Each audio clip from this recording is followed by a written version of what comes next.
I want to bring up the interview because Joe Biden was on 60 Minutes, and I want to talk to you about what he said with regards to inflation. So here is the interview, okay? This interview happened just a couple of days ago. Let me get rid of this video here, and I'm just gonna. It's easy. I just searched for the inflation, and here's the interesting moment, okay? So the host Scott Pelley says, "Mr. President, as you know, last Tuesday the annual inflation rate came in at 8.3%. The stock market nosedived. People are shocked by their grocery bills. What can you do better and faster?" This is what Joe Biden had to say. Well, first of all, let's put this in perspective. Inflation rate month to month was just an inch, hardly at all. And then so what he's saying is, "Oh, your pain doesn't matter that much. It's not that bad. Come on, guys. Come on, man. Come on." That's what he's basically saying. It's not that bad. 8.3. That's nothing. It was higher before that. Right? So he's dismissing the impact. And then Pelley says, "You're not arguing that 8.3% is good news." And Joe Biden says, "No, I'm not saying it's good news, but it was 8.2 or 8.2% before. I mean, it's not we make it sound like all of a sudden, my God, it went up to 8.2%. It's been so. Do you hear? I mean, what is it like to read that? For me, what it's like to read that is, what is he trying to say? I have no idea what he's trying to say. Obviously, he's trying to deflect. He's frustrated. He is angry that he got asked a question that's a particularly difficult one. He knows that it's bad, but he has to make it sound like it's not that bad when it comes to inflation. But here, I don't know what he's saying. I don't know. So Scott Pelley says it's the highest inflation rate, Mr. President, in 40 years. So you have here the media pushing back on Joe Biden because this is how bad Joe Biden is. This is how bad he is. That he is not saying anything at all here. Nothing. What is he saying? I have no idea. I have no idea how he is sounding defensive. He's sounding like he is dismissive. He sounds angry, right? And this is just from reading. This isn't even from watching the video, which was bad. So Biden says in response to Pelley saying that it's 40, the highest in 40 years inflation. I got that. But guess what we're in a position where for the last several months, it hasn't spiked. It has just barely. It's been basically even. And in the meantime, we create all these jobs and prices have gone up, but they've come down for energy. The fact is that we've created 10 million new jobs, wherein since we came to office, we're in a situation where the unemployment rate is about 3.7%, one of the lowest in history. We're in a situation where manufacturing is coming back to the U.S. in a big way. And look down the road, we have massive investments being made in computer chips and unemployment. So this is a process. Does that sound someone who's confident to you? Does that sound someone who's actually proud of what's going on? I mean, it's not just the defensiveness here. It's just he's all over the place. He doesn't have a real Barack Obama, for whatever's worth, even Donald Trump, for whatever their flaws, right? Barack Obama, of course, being a huge con artist for capital, being someone who could use words to manipulate messages and narratives, which were extremely favorable to the elite, right? That was extremely favorable to the elite. Barack Obama was a gift to the ruling class, gift to the 1%, a gift to capital. Barack Obama made it so capital felt very safe and very cozy in its position, right? There was just no stress from the 1%. Donald Trump, there was a stress that came from image, right? The possibility that the United States, its ruling system of capitalism, imperialism, wouldn't look as good because of Donald Trump. But still, both of them, Trump and Obama, Trump less so, but both of them had prepared answers. I mean, Donald Trump's answers weren't always impressive. And to be honest, Barack Obama's weren't always either, just in different ways. The point of the matter is, though, is that Biden doesn't sound at all prepared here. He doesn't sound like he has some points, obviously, right? He knew to talk about the jobs. He knew to talk about unemployment being low. He knew that price, he still sounds scattered. He sounds all over the place. He sounds disorganized. I mean, but guess what we are? I don't know, Joe Biden. What are we? What are we? We're in a position. So he's not even talking straight. And I think part of that is because of his cognitive position, because of his cognitive condition, but also I think it's because the situation is actually quite bad. There really isn't any jobs to be bragging about, right? The jobs are low wage jobs. This is low wage capitalism. People are not happy about their economic situation. They're frustrated. There has been an immense cost of living increase where wages have been cut through. So any even modest increases in wages are gone, right? Wages are falling precipitously because of inflation. And this is on top of actual stagnation. That's just been the reality over the past 4 decades. So people are not happy, and Biden is trying to hide that and saying this is a process. Look at all the jobs that are coming back. He's really referring to the Chips and Science Act and all these subsidies that the U.S. government, the federal government, is going to throw at semiconductor producers, and also all the contracts that they're going to throw to all the money they're going to throw at private contractors for that farcical infrastructure bill. It really is going to just be, though, a massive privatization. And with the chips, right, that's even more complicated because that requires cooperation from countries that benefit quite drastically from China's business. And the Chips and Science Act says, well, we can give you subsidies to build in the United States, to move your production of semiconductors to the United States, but you have to agree not to trade with certain countries like China and Iran.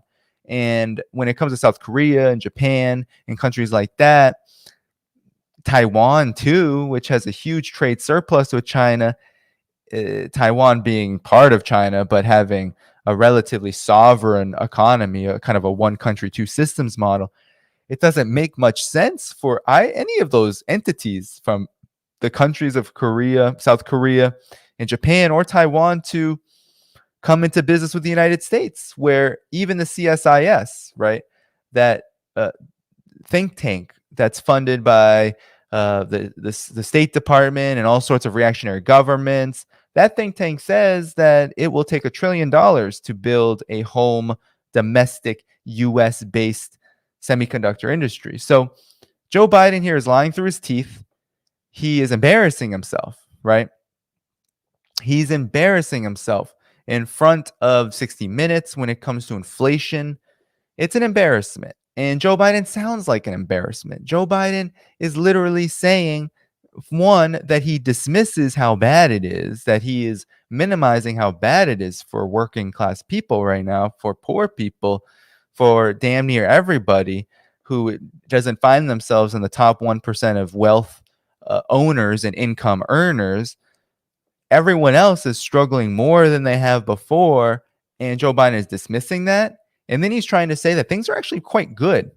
And so this is the contrast, right, between Make America Great Again, which is the Trump slogan, which is kind of a nostalgia for what the U.S. supposedly was, which is both mythical and also rooted in a kind of reality, in that there is memory from people of when jobs did pay higher, when cost of living was lower, when there was an industrial base. That is not necessarily detached from reality, but it still talks about the United States as being exceptional because of that, when in fact those jobs were quite difficult. It took huge mobilizations, huge labor strikes, huge labor organizing campaigns to raise the standard of living. It took a momentous organizing and struggle for that. It wasn't because the U.S. was just more benevolent back then. It wasn't just because one of the two parties was more supportive of workers back then. It was because people fought hard. But Make America Great Again says, oh, no, we were great because capital was better than the situation. The capitalist economy was better. The Democrats the Republicans were great. The Democrats were bad. It plays into partisanship and American exceptionalism. Well, the Democrats see things like Biden, America's already great. There's no bottom.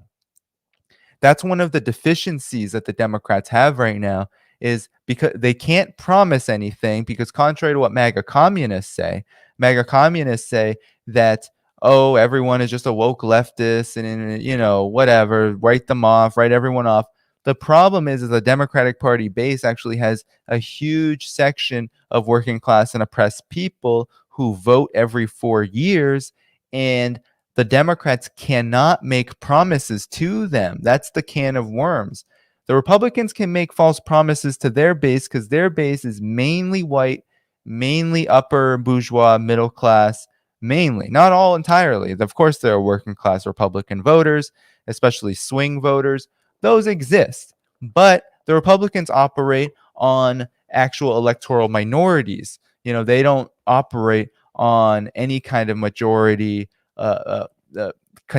consensus like the Democrats have to rely on, where they reside, where they have strongholds. So the Democrats actually find themselves unable to make any promises at all to its base.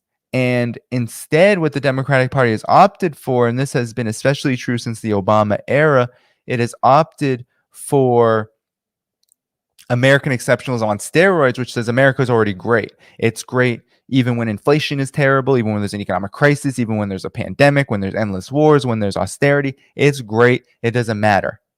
So that's the two sides of American exceptionalism. It's this, and it's a feedback loop, because that only strengthens the nostalgia and also the talking points of the GOP and MAGA. It does strengthen them. Doesn't mean they're correct, but it does strengthen their position. So, okay, and then he goes on, is the economy getting worse is it going to get worse before it gets better? No, Biden says, I don't think so. We can have what they say a soft landing, a transition to a place where we don't lose the gains that I ran to make in the first place for middle class folks, being able to generate good paying jobs, expansion, blah, blah, blah, blah, blah. So then he says, would you tell American people that inflation is going to decline? No. So inflation is not going to decline, but we don't have to also have conditions for people worsen. Biden just doesn't make any sense. If inflation is not going to decline, economic conditions are going to worsen, unless you're literally going to give people more money, you're going to raise the standard of living. But then we've already heard Jerome Powell at the at the Treasury, at the Fed. We've heard Janet Yellen. We've heard these forces say, what do they say? They say that if you raise wages, then inflation is going to go up higher. If you give more money to people, it's going to go up higher. Capital is basically saying you cannot win. The only way you can win is if you place people in workers in a state of misery, and then maybe, just maybe, prices will go down. That's what's happening right now. And Biden is lying to you. He's saying, I'm telling the American people we're going to get control of inflation. Their prescription price is going to be held lower. We're going to have healthcare costs that are lower, basic costs for everyone lower. So he's saying many things at the same time. And he's just not being honest. And that's the problem. He's not being honest. This is going to hurt the Democrats hard, and no one's going to cry for them, especially not the left, and we shouldn't. We should be building an alternative poll to this deception. An alternative political poll, grassroots, rooted in the working class, not rooted in the GOP, not rooted in the Democrats or any part of the duopoly, rooted in the working class, rooted in their realities and their conditions. We can build up that independent poll. It's possible, but we can't do it if we're just stuck in duopoly fever. So I want to talk about the Ukraine situation now, because they make a lot of comments about the Ukraine situation. All right, before I get into the China segment, okay? So this is in the beginning of the interview, of course, because they have to talk about Ukraine first, because with the Kharkov offensive and events that have happened recently, they're confident right now, right? They feel good. The imperialists, they think that Russia is on the ropes. Of course, today you have Lugansk announcing that later this month there's going to be referenda for Russia to basically absorb for these republics, for most of the Donbass to become part of Russia. This process was inevitable. It was already something that was in the cards before the special military operation, but now it seems like developments are moving in that direction. And so all of this, oh, we're doing so well, we're winning, it's a myth, but that's what they need to promote in order to keep doing what they're doing, which is hurting people. It's hurting not only people in Ukraine and in this special military operation, but it's also hurting working class people everywhere. So as Pelly says, gasoline is down. What can you do to keep that price down from its $5 high while Putin is throttling energy supplies? So Putin is the one throttling energy supplies, not the sanctions, not the fact that Russia provides all of this energy to Europe, right? It's the biggest energy supplier in the world, really. Especially to Europe. It's Putin that's throttling. Why is Putin throttling? Well, the story goes that Vladimir Putin is now, in order to keep up his criminality, he is now sabotaging the West. See, it's painting the West as a victim. That's what they're doing. So what does Biden say? Sure, he is. But we, the United States, are in much better shape than anyone else is, and relative to Russia particularly. But he's been trying to do that for a while. He's not going to succeed. So I'm not going to get into the narrative. I'm not going to read the narrative script from 60 Minutes presenting all of this. But there you have it. I mean, he just says we're in great shape, really. So that huge inflation, the fact that you're essentially in an economic recession, the fact that wages have gone down, the fact that energy prices are higher, everything is higher, all of that means you're doing well. And Putin is not doing well. It turns everything on its head because last time I checked, the ruble was the highest performing currency of the year in the world.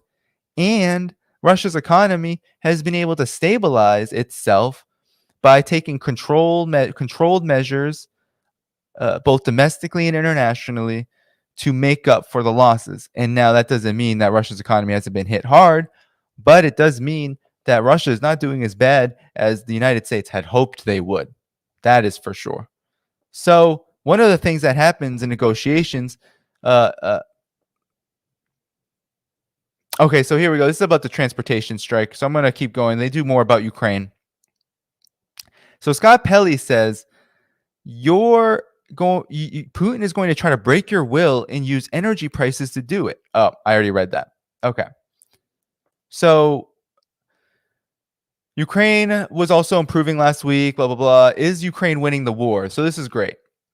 This is what Biden said about is Ukraine winning the war. He doesn't know. He doesn't know what it means to win a war. Joe Biden has voted for wars, but Joe Biden doesn't know anything about the military. He doesn't know anything about what the special military. Joe Biden is not that knowledgeable. I'm not going to say, oh, Joe Biden is just dumb. I'm not going to get into that hyperbole. Democrats got into that with George W. Bush. Not untrue with Trump. Not untrue, but it's also not that helpful. But it's obvious he doesn't know here. He says Ukraine, through their significant help we and our allies are giving them and their incredible bravery and the incredible determination of the people, Ukrainian people, are not losing a war. So are they winning a war? They're not losing a war, is what Biden said. He won't say that they're winning. He'll say that they're not losing. Okay? So, I mean, for Biden, he doesn't care if they win, if they lose, if they all implode, if ever Ukrainian UAF personnel were to just blow up tomorrow, right? He doesn't care. As long as this proxy war keeps going, as long as there is the capacity to keep it going. So he says winning the war in Ukraine is to get Russia out of Ukraine completely and recognizing the sovereignty. They're defeating Russia. What? So basically he's saying that sovereignty is victory. So if Ukraine's sovereignty is protected, then we'll have a victory. Well, let me think about what happened in 2014. If Ukraine's sovereignty was so important, then Joe Biden wouldn't have been one of the most fervent supporters of the US-backed coup in 2014. Coups are a huge breach of sovereignty last time I checked. Coups are literally the definition of what it means to destroy and undermine a country's sovereignty. And no, it did. literally created a political crisis in Ukraine, where you had far-right groups jockeying for power. You had U.S. hand-chosen politicians privatizing the entire economy, creating such instability, violence in the streets.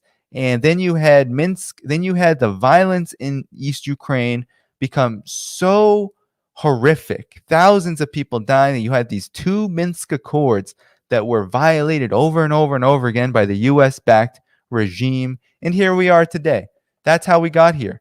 We got here because the United States is not interested in sovereignty or Ukraine winning, quote unquote. Ukraine winning means Ukraine is an abject, servile puppet state beholden to U.S. interests and absolutely separated, cut off from Russia in all ways. That's the only thing that the United States cares about here, not sovereignty. So he talks about the horrors. He says it's been barbaric what Putin has done, the attacks on civilians, everything from civilian hospitals to old age homes to neighborhoods where just ordinary people live. And then Pelly says schools, it's outrageous. And so the price Ukrainian people are paying for this war is extremely high, but we're going to stay with them as long as they need our help. So ironclad commitment, he described it. Ironclad commitment. So that's what Biden has to say about Ukraine here. And I'm going to stop the screen for a second before getting into the China piece. That's what he's talking about. They're talking about permanent war here. That's all this is. This is about permanent war. It's about keeping a permanent war in Ukraine. And it's about not sovereignty, not the Ukrainian people, all of those claims, right? That Russia's burning schools and bombing schools and civilian areas and infrastructure, all of that are all things that the United States has done. So really what Biden should be saying is, wow, Russia looks a lot like the United States right now. The reason why Joe Biden won't do that, the reason why the political class won't do that is, one, the United States would never admit to its warmongering. It would never admit that its invasions of Yugoslavia, of Iraq, of Afghanistan, Libya, Syria, etc. We can go on and on and on. It would never admit that those wars were more brutal, if not just as brutal as a special military operation, but we know that they're more brutal, more genocidal, more imperialistic. They would never admit it. So people like Joe Biden, servants of the elite, would never admit such a thing. But there's also more reasons why this is absolutely just horrific in terms of why Joe Biden would not compare himself to Russia, why he would not compare the United States to Russia.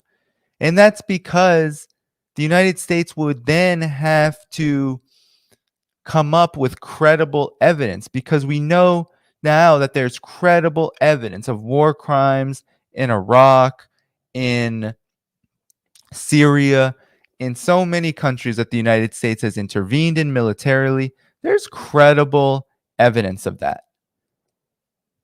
The United States won't furnish credible evidence of its accusations against Russia, because a lot of people have been saying, people who've covered this quite closely, that this actually is not an all full-scale war, and that the problem with Ukraine and how the Ukrainian armed forces are fighting, how their armed groups, the groups that they've absorbed into their National Guard and into their military, how they fight, is that they go into the Donbass, they go into East Ukraine, and they use civilian areas as the arena for fighting.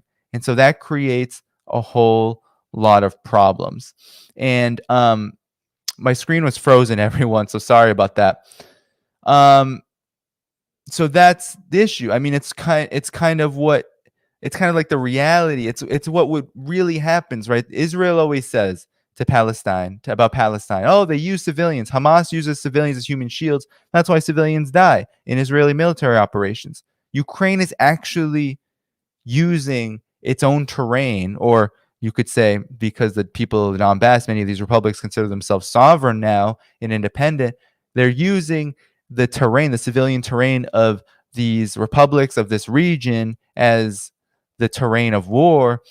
And so that's where it becomes really challenging. However, a lot of the times, these infrastructure, where this infrastructure is being targeted, it's often empty because there have already been the displacement, if not the atrocities committed to get them out, because it's a fighting, it's a terrain for war now. It's a terrain for the battle. And often this is what's happening there. And that's why Joe Biden can't compare, because actually the United States just indiscriminately, not, it doesn't care if civilians are still there. WikiLeaks proved that. WikiLeaks showed that it will kill journalists. It will kill anybody. It's war criminality is unmatched. So Joe Biden doesn't want to open that can of worms by having to actually make a comparison, right? We will never see it. But those are the two main reasons. We'll never see Joe Biden or any U.S. president admit to the U.S.'s war criminality or make any kind of comparison between Russia and the United States. One, because they don't have credible evidence. Two, because that evidence, even if they did, would open up a can of worms they cannot digest. And then, of course, three, with that comes all of the revelations that we would be revisiting, if not, bringing the U.S. to accountability for what it's doing now in Ukraine. Because what it's doing now, you even saw that ironclad commitment, $15 billion. Really, it's going to be it's much, much more than that that's been committed. But all of that is military industrial complex fueled, right? We're seeing just massive infusions of money going into tens of billions of dollars into the military industrial complex to pump weapons into Ukraine so that this war will never end and that their profits will continue to skyrocket. And that's caused even more atrocities to accumulate, to accumulate, to accumulate. It's war profiteering, everyone. That's what a lot of the war, the proxy war with Russia is all about, not just the political end goal, which is the destabilization of Russia in that entire region, to just break that entire region into pieces so that it's more easily controlled. But as Vijay Prashad and I had a conversation about, the United States is too fragile and can't do that anymore. It can't. It cannot do that anymore. It just can't obtain that kind of stability. So, all right, everyone, we're going to move on to the last segment, okay? The last segment. So, I want to talk about what he said about China, because Joe Biden did it again. So while you're waiting for me to get to that, like the video, subscribe to the channel, hit that notifications bell. I'm going to put up what branding I can. So you see that subscribe there. You can subscribe. Make sure you're subscribing to the channel. Make sure you're sharing this. Make sure also that if you're able to support me, this is a particularly sensitive time. I am, in the middle of a move. I am, also going through this inflation crisis as well with all of you. If you can support me, however you can, sorry about that. However you can, whether it's through super chats, whether it's through Patreon is the best place, consistent subscription there, or for whatever way you can, Substack or whatever else. It's all in the description of this video. So, all right. Best for last. Well, not really. Okay. So keep liking the stream, everyone. As people are saying in the chat, like this stream. We're about 24 away. So we've got 211 watching, 188 likes. Let's bring it up. Let's like the video. Like. And we're going to talk about China now. All right. So Biden had something to say about China during this interview. As he seems to always have something to say about China during every time he is, I guess, forced to speak to the media. So let's get this. Yeah, let's try to finish this up in the next 15 minutes just to show you what he had to say. What did he say? It's disastrous. He does this every time. I think this is his fifth time saying this. Biden tells 60 Minutes U.S. troops would defend Taiwan, but White House says this is not official U.S. policy. So this is how deranged Joe Biden is and the imperialist system is right now. There's all sorts of divisions, and it's not a divisions on the agenda or the interests or the ultimate goal. This is the goal. This is the goal. Don't let these forces tell you otherwise. All right. This is the. Don't let them try to bamboozle you. Everything that the United States has done in the last even just 6 years alone, right? We had John Pilger on here, the coming war on China. You heard it from him. Just in this period alone, right? In that short period, less than a decade, you know where this has gone. Okay, it has gone. This escalation toward China has gone to just monumental uh, places. It is high. It is just the escalation is just so grand, right? The aggression toward China. It's an aggression that spans so many different arenas. It's a new Cold War. It's economic. It's political. It's military. The U.S. military is literally all in against China.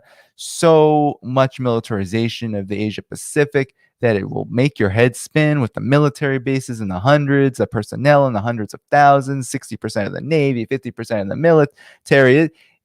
The Indo-Pacific Command is basically half of everything that the military does at this point.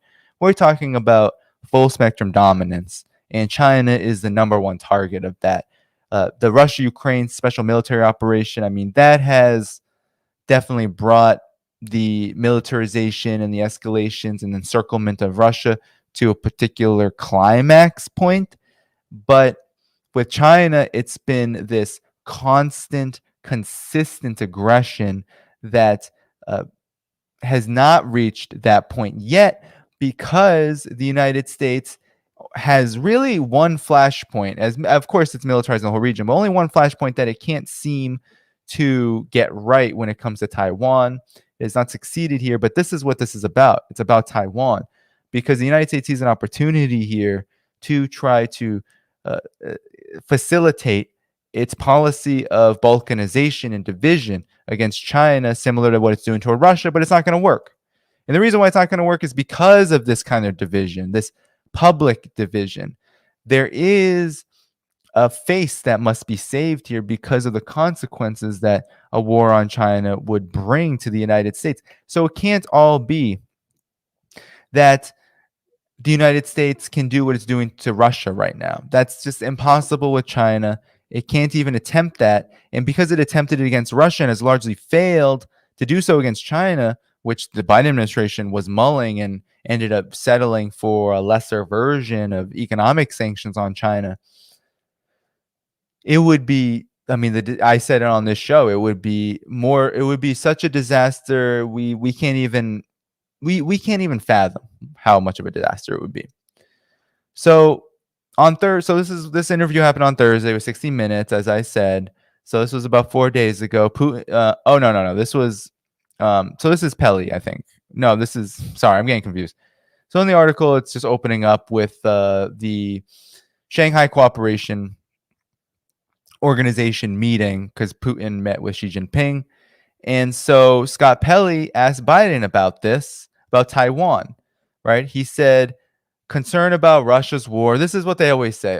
If Russia can do a special military operation against Ukraine, then China can do one against Taiwan. But of course, it's different, and they don't want to talk about it. This is corporate media slander and propaganda. But here we go. Pelly says, what should Chinese President Xi know about your commitment to Taiwan? And Biden said, we agree with what we signed onto a long time ago, said Biden, and that there's a one China policy. Taiwan makes their own judgments about their independence. We are not moving or encouraging independence. We're not. That's their decision. But would you use U.S. forces to defend the island? Pelly asked, yes. In fact, if there was an unprecedented attack, Mr. Biden said. So unlike Ukraine, to be clear, sir, said Pelley, U.S. forces, men and women, would defend Taiwan in the event of a Chinese invasion. Yes, the Biden said. So after the interview, the a White House official said U.S. policy, a White House official, probably the CIA, U.S. policy has not changed. Officially, U.S. maintains strategic ambiguity on whether American forces would defend Taiwan, but the Taiwan Relations Act obligates the U.S. to equip Taiwan to defend itself. And that's what happened earlier this month when the State Department announced $1.1 billion more in a sale of military equipment to the island. So that's basically the deal. Joe Biden once again, right? And I'm just going to end the article. He did it again.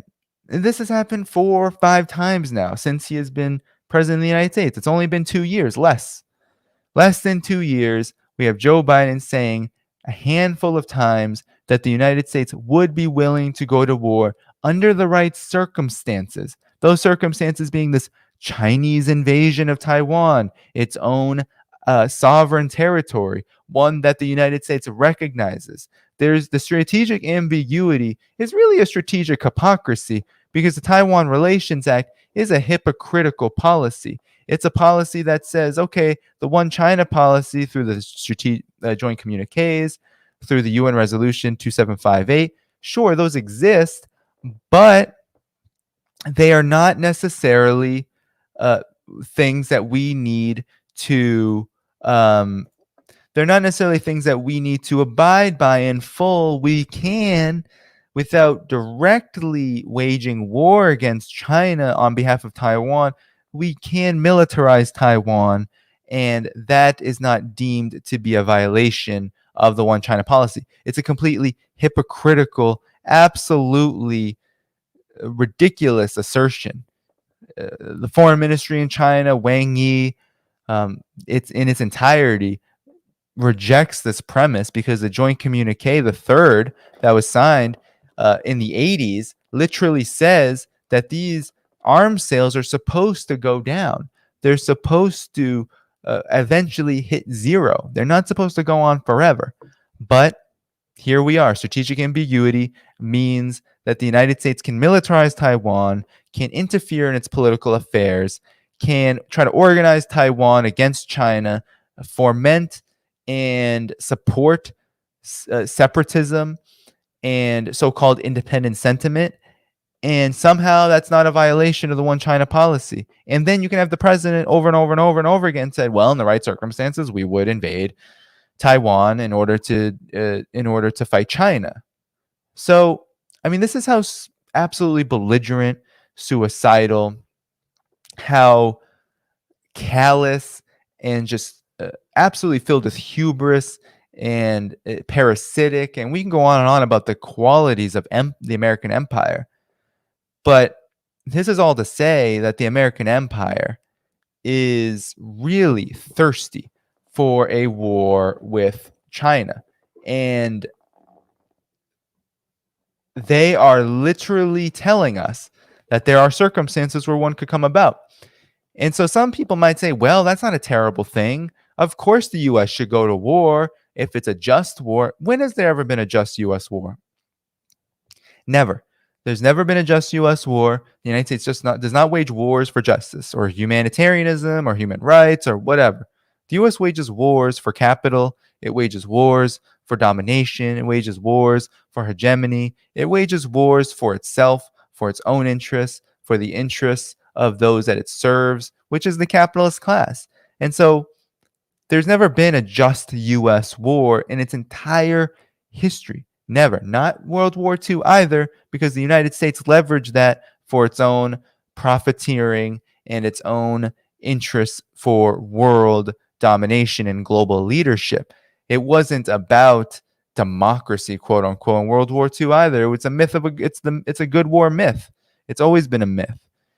And so there are no circumstances that we should accept this. Even if China were to try to take Taiwan by force, in the sense that Taiwan goes independent, declares independence, and China says, no, absolutely not, and actually completes what is a logical conclusion of the military operation that it conducted surrounding Taiwan right after Pelosi's visit. If it were to do that, even then the United States would have no right, because there are international mechanisms for this. Is Taiwan a nation? Can it bring up its grievances at the United Nations? I would say no, it cannot. That it would be an affair that is squarely within China's sovereign territory. And so, of course, right, there have been these issues within countries where the US and Western countries have used the UN to punish a country like China.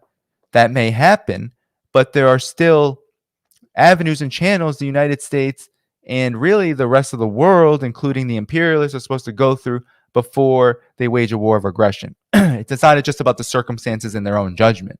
But this is how the United States bastardizes, completely tramples upon international law, the UN conventions, the norms, all of it. It tramples upon all of it. And that is I think the lesson here is that there are circumstances that the United States would go to war with China, and it should be very, very concerning, and we should oppose it without question. There shouldn't be any wavering. I don't want to hear about, oh, but what about Taiwan, and what about what it wants? What about Taiwan? Taiwan is not recognized as an independent country. Taiwan is within China's jurisdiction. Taiwan has a lot of autonomy. Taiwan has a lot of separatist sentiment spreading around, a lot of political interference from the United States. But even still, the desire to keep the status quo is really, really high. And so I don't want to hear about that. Oh, what does Taiwan want? What do the Taiwanese want? I don't want to hear it. I don't want to hear what Tsai Ing-wen wants. I want to hear what international law says, the norms that we're supposed to be governed by. I want to know what those have to say. And I want us to follow that. I don't care about, this like moralistic attempt to shove hypocrisy down my throat when the real threat is a war. The real threat is a US-led aggressive war against China, which would be disastrous for humanity and would place us on the brink of nuclear winter, just like what the United States is doing with Russia right now. So I don't want to see that, and I'm 100% opposed to that, and we all should be too. And that's, I think, the lesson of this story. The lesson is that Biden is a war criminal himself, even just by uttering that. But we know he already is one, trying to call Putin a war criminal while he's saber rattling and escalating with Russia and China every second of the day, every second of each day. That's what his administration is solely focused on when it comes to its foreign policy. It's absolutely criminal, and we should be making this a priority in everything that we do in terms of politics, organizing, activism, media, etc. No excuses. There's just no excuses anymore for neglecting it, because Biden is telling us right to our face. That's what he's doing, telling right to our face. You want a war? I can give you a war. You don't want a war? I'll still give you the war.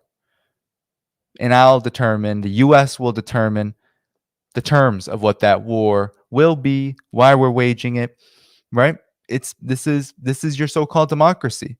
It's a warfare state. It's an imperialist state. All right, everyone. So continue to like the video. Continue to share this video. Continue to subscribe to the channel if you're new here. We're almost there. We're about 8 likes away. All right, 9 likes away. Keep doing it. Keep liking. Keep getting this video boosted. Appreciate appreciate your all your support. I'm gonna stay on for another 10-15 minutes. Just go over some super chats, see any questions. If you have a question, you can super chat the question. I'll get to it right away. I don't know if I'll be able to look through the whole chat. So while you're waiting for me to go through the super chats, do like the video, hit the subscription button, hit that notifications bell, and of course subscribe at patreon.com/DannyDhaiphong to support me in this time. I do want to say before I go on, we have an event at Friends of Socialist China, I'm going to put in the chat. I want you all to register for it. September 24th at 11 a.m. We have some great speakers. We have Lucian from CGTN, The Point. We have Roxanne Dunbar-Ortiz. We have the Chow Collective. We have a lot of great speakers talking about the military encirclement of China. That's what we're talking about. The buildup in the Pacific. We're following up with Pelosi's visit, Markey's visit, all of that. And we're also going to talk about Ukraine. I'm sure it's going to come up. Roxanne Dunbar-Ortiz will be there. The No Dutal Collective, Jahyun Park, KJ No, Ken Hammond will be there. So it's going to be a great event. And now it's in the chat. So definitely register for that. Also, while you wait, there it is in the chat. It's right there below, just so you know it's in the chat. Make sure that you are registering for that event. All right, everyone. I'm also going to put it in the Rockfin chat, although I don't know if anyone's in that chat, but I'll put it in the Rockfin chat as well. It says 7 people are watching from Rockfin. All right, so let me go through some of these super chats. All right, it says, can you link it? Do they talk about the 3 island chains? I most likely. So can I link it? I can put it in the description of the video afterward. Okay, so actually, let me edit the video now. I think I can actually put it in the description now. So I'm just going to put it in the description now. There you go. So I'm going to save that. So you should be able to get it now in the description of this video. And yeah, so make sure that you register for this event, Friends of Socialist China, the encirclement of China. That's what we are going to be talking about September 24th. It's going to be a great one. Keith Bennett, who is a co-editor at Friends of Socialist China, will be speaking on our behalf. And there's also a lot of other great speakers as well. I can pull it up on the screen really quick, okay? Just so you have an idea about it. Here you go. Here it is. China encirclement and the imperialist buildup in the Pacific, 11 a.m. Eastern, 8 a.m. Pacific, 4 p.m. British time, and then you have 11 p.m. China time. And then here's all the speakers, okay? So I'm not going to name them all, but you can see there. So, we do these events semi-regularly. And, yeah, follow Friends of Socialist China. Follow our work.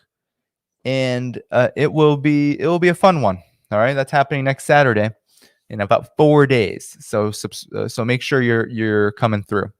So let me go through the chats. All right. I think there's some super chats. Thank you so much. TW Lamb, the world needs more people willing to stand up against U.S. media machinery.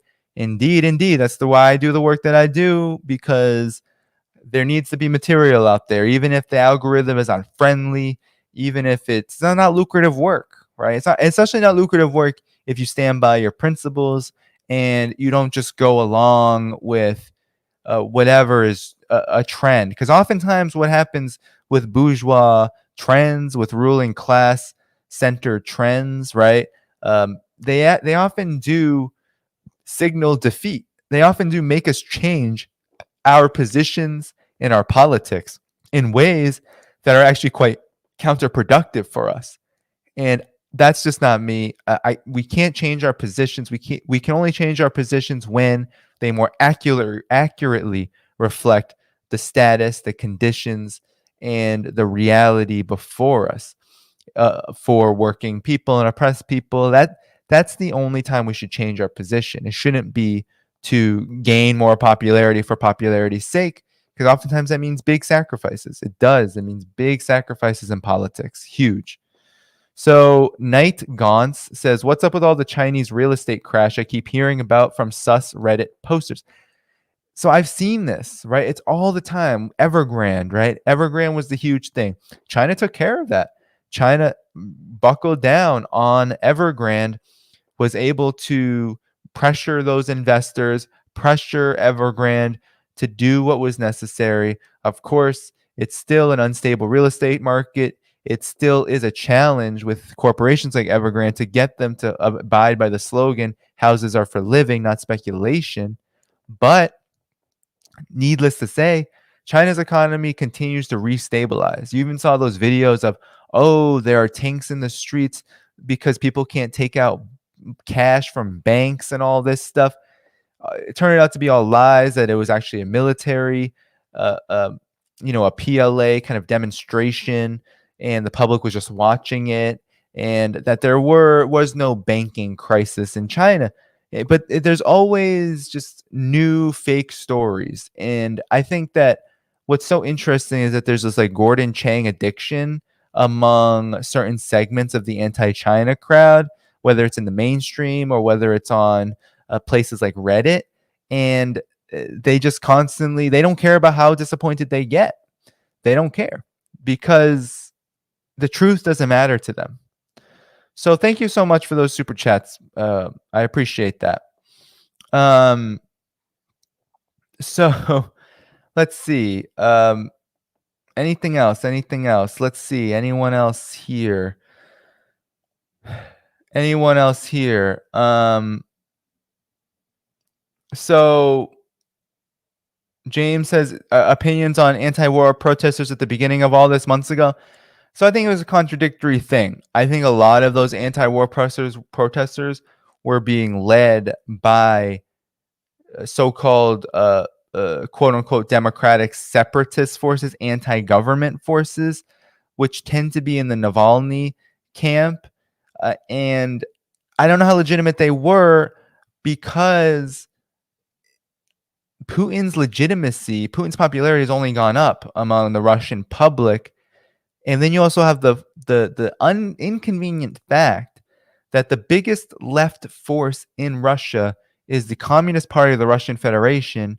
And the Communist Party of the Russian Federation was literally the force that submitted the proposal earlier in 2021, 2022, stating that the Russian government needs to intervene on behalf of the Donbass and the republics that were seeking independence.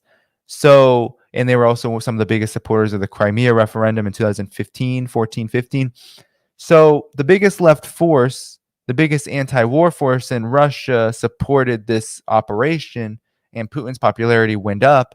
It's hard for me to believe that these anti-war protesters or anti-special military operation protesters were somehow just entirely in disagreement with or were in disagreement based on principles, right? Based on real anti-war principles for peace. There might have been some there, but it seems like their leadership were going against the grain, because this is much more complicated than, let's say, a U.S. invasion of Iraq, or let's say 2013, the potential invasion of Syria. This really was a border dispute. This was happening right on Russia's border, and there already was so many escalations since 2014 leading up to that moment.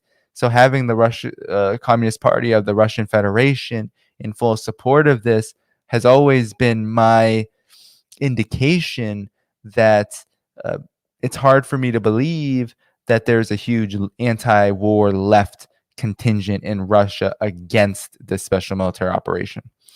So, all right, everyone, let's see. Anything else? Anything else? I don't see any more super chats. Hello, Dust James. Good to see you. Let's see. Anyone else? Someone said I look tired as fuck. I am. So that's why I'm off of here in about 5-10 minutes. All right. Keep liking the video, though, while I go through some of these chats to see if there's anything else here. Thank you, James Kristen, for the super chat. Appreciate it. Lewis said Slava, Taiwan. Funny, funny, funny. I don't see any more questions. Maybe there's some at the bottom of the chat now.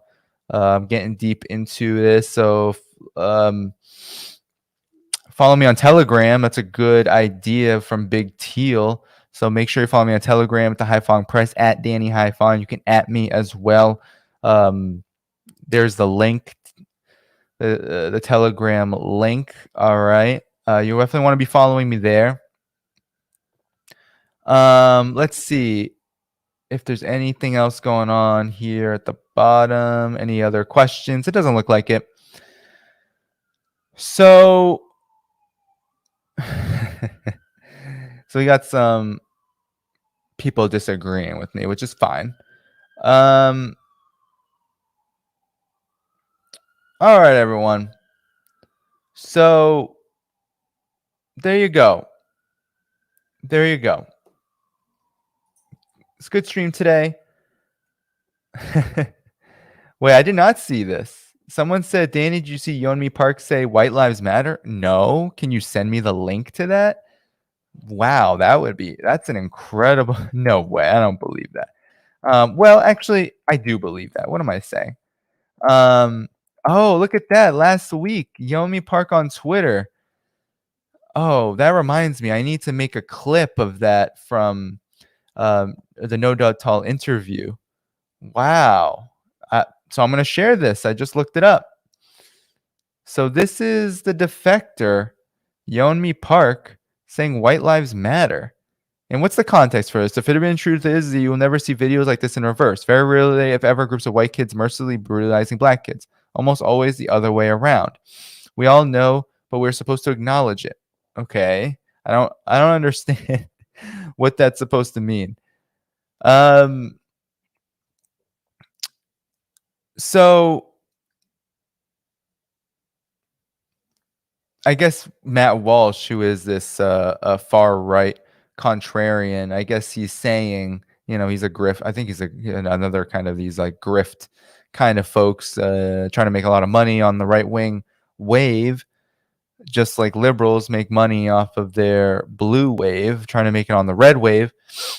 White Lives Matter. There you go. Yeonmi Park. I mean, do we have to say anything else? This woman literally said that people in DPRK push trains because they don't have the ability to ride the trains. There's not enough electricity because the government is just keeping them from it. I mean, this is not serious stuff, right?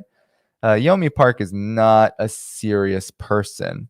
And so thanks for the tip. There you go. Yeonmi Park, the so-called defector who is fighting for justice for Koreans and just making all sorts of money, talking about how awful the DPRK is, right? Spreading all the yellow, peril, dehumanizing, racist garbage from the imperialist media, regurgitating that and playing identity politics and identity reductionism in the process, using her so-called identity, just like the Wang Guaidos of the world, etc., right? These just puppet forces, just puppeteering for the imperialist masters. And this is what they truly feel. They love their benefactors. They love their masters. This is who they are.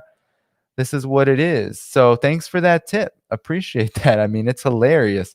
White Lives Matter, says Yeonmi Park. I mean, is there anything more just disgusting than this? This is why we talk about racism on this program, guys. It's not because we think that everyone needs to be super, super woke. And I mean, look, I would love for the working class to have an anti-racist consciousness, for the anti-imperialist movement to understand the centrality of racism and imperialism, for anyone who's interested in revolution or any kind of socialism in the United States to understand that socialism cannot be forged without basing our actions on an understanding of racism. It doesn't mean we eradicate all vestiges of racism before we get to socialism, but it means that we struggle against racism when it impedes our ability to build socialism, right? So that's why we talk about this, because people like Yeonmi Park are literally promoting the most crass and disgusting and vile forms of racist propaganda in order to propagandize for the American Empire's war on DPRK. I mean, does it get any more basic than that? But it seems to be so hard for people to just digest that. It gets hard for people to digest that, right? But it's true. This is what we have to be talking about. White Lives Matter, right? These forces they're cops. It's propaganda. It's pro-imperialist propaganda. That's all this is. That's all Yeonmi Park promotes. And she makes a pretty penny doing so. But, these forces, like what Franz said, with a black skin, white mask, right? This is the process of colonization. This is what it does. It creates incentives. It creates this kind of cultural hegemony. And it doesn't matter, right? People say, oh, Zelensky's Jewish. He can't support Nazism. Well, actually, it doesn't matter if Zelensky is Jewish. It matters that Ukraine has a decades, if not century-long history of struggling with the forces of fascism within its territory, because that's been the arc, and that's been the ongoing development, and that is formed out of a particular class basis, that cannot just be negated just because Zelensky is Jewish. The U.S. coup in Ukraine unleashed these forces. It unrestrained them. It took away their hesitancy, right? It emboldened them. And that's what we're looking at with people like Yomi Park. They get emboldened by the empire. They have everything on their side. The empire throws them all the resources, all the attention in the world. And then you even have people like Joe Rogan getting bamboozled, bringing them on and saying, oh, amazing, right? Giving them the hugest platform in podcasting to spread these lies, these racist and imperialist lies. So thank you for that tip. It was good to get that out, because I need to post a clip. Maybe I'll do that tomorrow. Post a clip of Yomi Park and the analysis that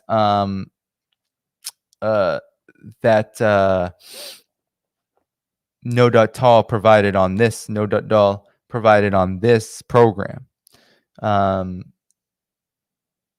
So there you have it, Rockfin. Make sure you're joining me on Rockfin. All right. I'm live there now, I believe. I think. I hope. It says I wasn't live. Okay, I don't know what's happened. I hope I was live the whole time. I don't know. So, it says I have people in the chat, so hopefully it works out. Rockfin is a continuous process for me, but there you have it. I'm on Rockfin as well. Anyone else in the bottom of the chat? JM, thank you so much. Thank you so much, JM. Appreciate that contribution. All right. So this was a good screen. It's a good stream. I'm going to be on better. Tomorrow will be a great stream because I'm going to be on with Alex from Reportify Media. Do you follow Alex on Reportify Media? Let me pull his channel up for you. I'm gonna not put it in the screen, but I'm going to make sure you have his channel in the chat. He's a good guy. I mean, he does a lot of interesting work. I was in a documentary on COVID-19 that he produced, which was very interesting for me. I told my story. It was all about COVID-19 stories. And I told my story about what it was like to come back from China and then to deal with COVID-19 here. So here is Reportify Media in the chat. So you can follow him. Tomorrow we should be joint streaming, so you'll see hopefully on both channels. All right, and that will be the last one for a while, unfortunately, because, well, I'm going to be busy. All right, so it's probably not going to be until I'll be back on streaming next week. So I'll be streaming tomorrow, and then a week. There'll probably be a week, the 28th, 29th, or the 29th, 30th, and the 1st. I'll probably have ample time to stream. Maybe I'll work on getting some good guests, work on cleaning up some of this renovation of the channel. You see the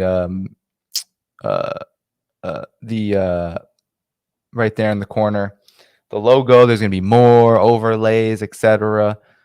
So we're moving on up, folks, and it's because of support like yours. All the support that you've provided, from being subscribed to this channel, if you're not yet, subscribe, from hitting that notifications bell so you're here with me in an evening time, helping boost these streams, from liking the videos. And of course, in these times, it is very much appreciated if we're able to subscribe on Patreon, on Substack, and you know, if you're able to provide super chats when I'm here on the streams, all of that is very much appreciated as I move through another very costly transition, not only in terms of the one-time costs, but also my rent has gone up, by the paltry amount of 10%. Okay, so talk about inflation. That's what's going to happen to me starting next month. Actually, I already paid the first month's rent, so um, this is what we're dealing with, guys. This is what we're dealing with. This is the monster that we're dealing with. All right, so it's 10:30 at night. I am gonna head out. It's been a good stream tonight. Appreciate all of you. Um, please do before you go, like this video, make sure you're hitting that subscribe button, notifications bell, make sure you're doing all that good stuff. Leave a comment. Leave comments on my clips. Like those clips, leave comments on my clips. Go to my last one. It's a little clip on the MAGA communism situation. Go there. Like that video, comment on it. Come here, comment on it. Very brief. Doesn't have to be long, but help boost that algorithm. And of course, the best way to support is on Patreon, everybody. Patreon, still growing the Patreon, because every month it's a process. All right. Anyway, it was really great to be with all of you tonight. I didn't think I was gonna pull this off. I was like, oh man, I didn't want to set up my same tech setup. It's so cumbersome. I don't know. I kind of like this. I might try this for tomorrow or Portify, although I'm not a big fan of the shadows. It's just that the setup that I do originally, it takes some time. It's cumbersome. It is cumbersome. So with that said, everyone, great to be with all of you. Thanks so much. And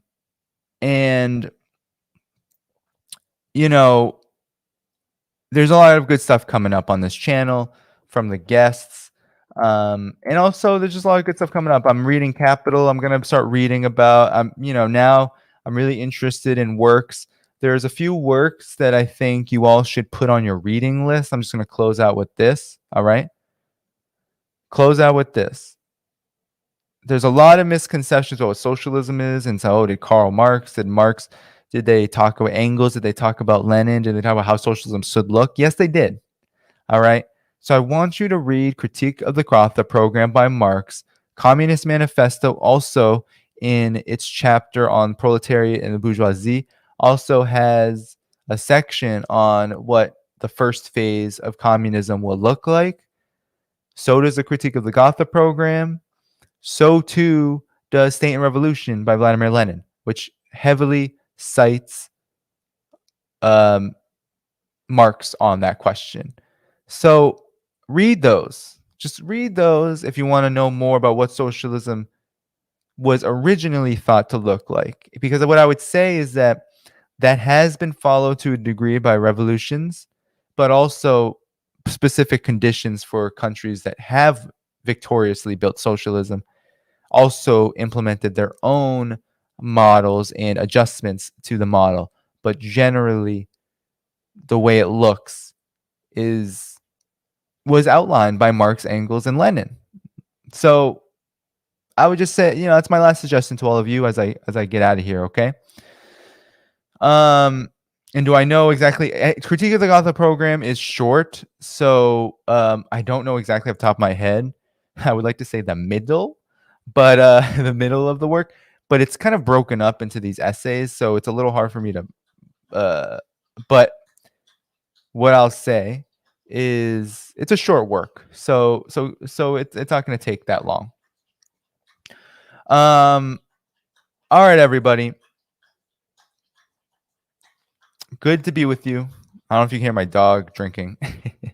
He's right behind the camera drinking his water. All right, everybody. Take good care. Have a good evening. Peace out. See you next time. See you tomorrow night. Bye-bye.